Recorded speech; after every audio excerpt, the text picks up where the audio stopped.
এগুলো খুব খারাপ অভ্যাস। আরেকজনকে কাফের বলা, মুশরিক বলা। আপনি যদি কাউরে কাফের বলেন, সে যদি কাফের না হয় আপনি নিজেই কাফের হয়ে যাবেন। ফতুয়া দেয় তুই কাফের, তুই কাফের, তোর নানা কাফের, তোর পীর সাহেব কাফের।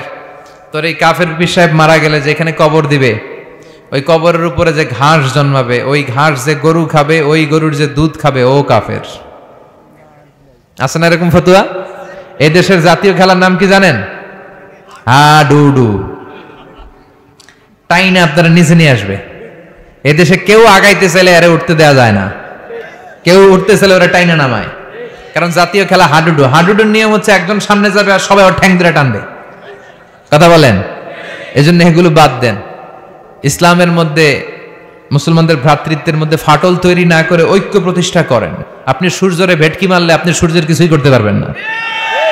আপনার ভেটকি আপনার মুখের উপরেই থাকবে। চিল্লায় বলেন ঠিক কিনা? এজন্য যার কাছে ভালো যেটা আছে ওইটা নেন, আর পিছনে লাগালাগি বন্ধ করে দেন। এই হিংসা, এই প্রতিহিংসা পরায়ণতায় জেলাসি আমাদেরকে শেষ করে দিল। আমরা যে ভাই ভাই, মুসলমান যে ভাই ভাই, এই শিক্ষাটাই আমাদের মধ্যে নাই। আসুন ভ্রাতৃত্বের বন্ধনকে আমরা অটুট রাখি, আর বিপদে আপদে আল্লাহর উপর ভরসা রাখি। আর সাহাবারা যখন মরুভূমিতে নামাজে দাঁড়াতেন, মরুভূমির পাখিগুলো এসে সাহাবাদের মাথায় বসে যেত।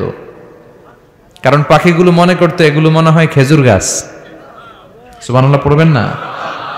আবার বিষ্ণু বলতেন সল্লু সলাতান মুআদ্দিয়া, মুসল্লা যখন দাঁড়াবা তুমি কল্পনা করো হতে পারে এটাই আমার জীবনের শেষ নামাজ। Perform the Salah as if this is your last and final prayer. প্রত্যেক নামাজের জন্য মুসল্লা যখন দাঁড়াবেন একটু ভাববেন আর মনে করবেন হতে পারে এটা আমার জীবনের শেষ চান্স। এরপরে হয়তো আল্লাহকে সেজদা দেওয়ার সুযোগ আমি নাও পেতে পারি। ঠিক কিনা? এই যে আমরা বসে আছি, এখন বাজে 11টা, আমরা 12টা পর্যন্ত বেঁচে থাকবো কোনো গ্যারান্টি আছে? হুট করে দুর্ঘটনা ঘটে যেতে পারে না? হ্যাঁ, কেউ যদি বোমা মেরে বসে একটা, সব শেষ। এই যে নিউজিল্যান্ডে আজকে গুলি মেরে কি করছে দেখছেন? আপনারা শোনেন নাই না? আহা, এত নিষ্ঠুর হতে পারে একজন মানুষ? সেও তো রক্তে মাংসে মানুষ, তাকে এইভাবে গুলি করলে তার কেমন লাগতো? 50 জনের মতো মুসল্লিকে, মুসলিম নারী এবং পুরুষকে সে লাইভ শুটিং করে ঝাঁঝরা করে দিয়েছে। এই ভিডিও সে আবার ফলাও করে প্রকাশ করেছে সোশ্যাল মিডিয়াতে। আল্লাহ এগুলোরে তুমি হেদায়েত দাও। আজকে কোনো মুসলমান যদি করত, পৃথিবীর সব মিডিয়াগুলো ফলাও করে প্রকাশ করত টেররিস্ট অ্যাটাক। আর খ্রিস্টানরা যদি এই কাজ করে কয় মানসিক রোগী। কি কয়? কয় হেতে পাগল, হেতে কি? আর মুসলমানরা করলে টেররিস্ট অ্যাটাক, জঙ্গি। ঠিক কিনা? জঙ্গিদের কোনো ধর্ম নাই, সন্ত্রাসীদের কোনো ধর্ম নাই। সন্ত্রাস এটাই তার ধর্ম। কথা বলেন?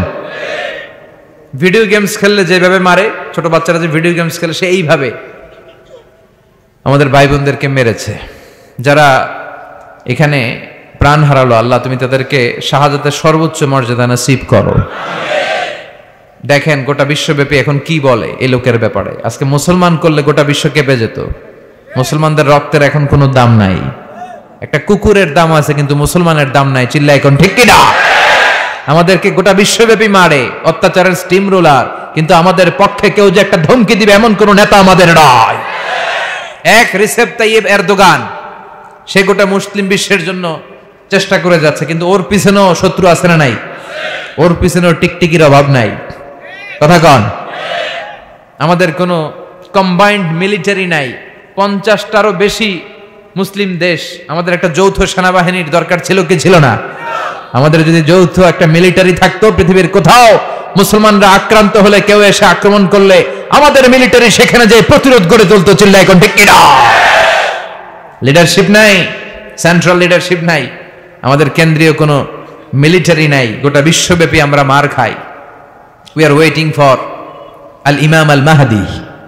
ইমাম মাহদি আসার আগ পর্যন্ত কেউ আমাদেরকে একত্রিত করতে পারবে না।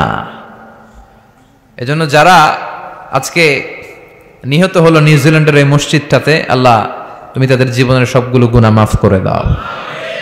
তাদেরকে জান্নাতের উচ্চ মাকাম তুমি নসিব করো। সম্মানিত ভাইয়েরা, বলছিলাম কোরআন এমন একটা কিতাব যে কিতাব অন্ধকার থেকে মানুষকে আলোর দিকে নেয়। ঠিক কিনা? আলোর দিকে নেয়। আর বক্তব্য হওয়া উচিত খাটো, সালাত হওয়া উচিত লম্বা। সাহাবারা যখন সালাত পড়তেন পাখি এসে মাথায় বসতো, আর পাখি কি মনে করতো এটা খেজুর গাছ। সাইয়েদনা আলী রাদিয়াল্লাহু তাআলা আনহুর পায়ের ভেতরে তীর ঢুকেছে, যুদ্ধে জখম হয়েছে, উনি তীর বের করতে পারে না। তীর ধরে টান দিলে উনি চিৎকার মারে। বিশ্বনবী বললেন আকিমিস সালাহ আরিহনা বিসসালাহ ইয়া বেলাল, বেলাল ইকামত দাও। আরেক সাহাবীকে বললেন তুমি লুকিয়ে আমরা যখন নামাজ পড়বো তুমি আমার মেয়ের জামাই আলীর পা থেকে টেনে তীর বের করবে। বিষ্ণুবী যা বললেন সে তাই করলো। নামাজ চলা অবস্থায় সাইয়েদনা আলীর পায়ের কাছে যে টেনে তীর বের করেছে, ফিনকি দিয়ে রক্ত বেরিয়েছে, কিন্তু সাইয়েদনা আলী টের পায় নাই। উনিও নামাজ পড়ে, আমরাও নামাজ পড়ি, আমাদের নামাজের মধ্যে কোনো খুশু নাই, খুদু নাই। আল্লাহ বলেন কদ আফলাহাল মুমিনুন আল্লাযীনা হুম ফি সালাতিহিম খাশিউন, successful indeed are the believers who offer their 5 times salah with full of solemnity and submission. সফল তারা, ঈমান এনেছে যারা। তবে ওই মুমিন যারা নামাজে যখন দাঁড়ায় তাদের অন্তরে ভয় থাকে কার? আমাদের নামাজে তাড়াহুড়ো আছে না নাই? অনেকে দেখবেন যে রুকু থেকে সোজা হয়ে দাঁড়ানো এটা ওয়াজিব, অনেকে রুকু থেকে কোন রকম মাথা তুলে সেজদায় দৌড় মারে। দুই সেজদার মাঝখানে ধীরস্থির ভাবে বসা ওয়াজিব, অনেকে একটা সেজদা দিয়ে কোন রকম মাথা তুলে আরেক সেজদায় দৌড় মারে। আছে না নাই? টেকনাফে বোধহয় এগুলো নাই, আছে? এগুলো করা যাবে। ধীরস্থির ভাবে বিশ্বনবী সালাত পড়তে বলেছেন। এমনকি একামত দিয়েছে, জামাত শুরু হয়েছে, ওই জামাত ধরার জন্য দৌড়িয়ে যে নামাজ পড়া যাবে। নো রাশিং ইন সালাত, নো হ্যাস্টিনেস ইন সালাত। সালাতে তাড়াহুড়ো নাই, সালাতে আছে ধীরস্থিরতা, রিল্যাক্স। সালাত মানে কি? রিল্যাক্স করবেন আপনি, আরামসে দাঁড়াবেন, আরামসে রুকু করবেন। বিষ্ণু বলেছেন ইদা উকিমাতিস সালাহ, যখন নামাজের একামত হয়ে যায়, ফালা তাতুহা তাসআউন, তোমরা দৌড়ে দৌড়ে সালাতে যেও না। ওয়া আতুহা তামশুন, হেঁটে হেঁটে যাবা। একামত হইছে, দৌড় দিবা না, হেঁটে হেঁটে। ফামা আদরাকতুম ফাসাল্লু, যতটুকু যে পাবে ততটুকু পড়বে। ওমা ফাতাকুম ফাআতিমু, যেটা ছুটে যাবে পরে নিজে নিজে পড়বে। কবুল করে নেবে কে? আল্লাহ। আমাদের অনেকে আছে নামাজ শুরু হয়েছে, উনি অজু করতেছে, উনি টের পাচ্ছে কিছুক্ষণ পরে ইমাম সাহেব আল্লাহু আকবার বলে রুকুতে যাবে, আর রুকু ধরার জন্য অনেকে দেয় দৌড়। আছে না নাই? টাইলসের মসজিদে অনেকে দেয় দৌড়। এক লোক দৌড় দিছে, উল্টায় পড়ছে, লুঙ্গি একদিকে মুসল্লি আর একদিকে। টাইলসের মসজিদে অজু করে দৌড় দিবেন না, খবরদার। অজু করে পিচ্ছিল পা থাকে, আস্তে আস্তে যাবেন, না হলে দুর্ঘটনা ঘটে যাবে। দেখেন বিশ্বনবীর সুন্নাহ আছে যেখানে বরকত আছে, সুন্নাহ নাই যেখানে বিপদ আছে। এজন্য সালাতগুলো যেন ধীর স্থির ভাবে হয়। আবার সালাতের পরে তাসবিহ পড়ে না লোকজন, নামাজের পরে কি পড়া সুন্নাত? তাসবিহ। কিন্তু আমরা নামাজের পরে মুনাজাত দেওয়া সুন্নাত বানাই ফেলছি। আছে না নাই? আসসালামু আলাইকুম ওয়া রাহমাতুল্লাহ, আসসালামু আলাইকুম, আল্লাহুম্মা আমিন ইয়া আরহামার রাহিমিন। আছে না? তুমি কি বললো আমিন ইয়া আরহামার রাহিমিন, এটা কি দোয়া? দোয়া করার সুন্নাহ, হাত তুলেও করতে পারেন, হাত তোলা ছাড়াও করতে পারেন, এটা জায়েজ আছে। কিন্তু সালাম ফিরানোর পরে বিশ্বনবী দোয়া করতেন না তাসবিহ পড়তেন? তাসবিহ পড়ে না, এই তাসবিহগুলো পড়ে না, সুন্নাত পড়ে দৌড়। বিশ্বনবী লম্বা সময় বসে বসে তাসবিহ পড়তেন। 33 বার সুবহানাল্লাহ, 33 বার আলহামদুলিল্লাহ, 33 বার আল্লাহু আকবার, 34 বার আল্লাহু আকবার পড়ে না। আবার বিশ্বনবী ফরজ সালাতের পরে আয়াতুল কুরসি পড়তেন।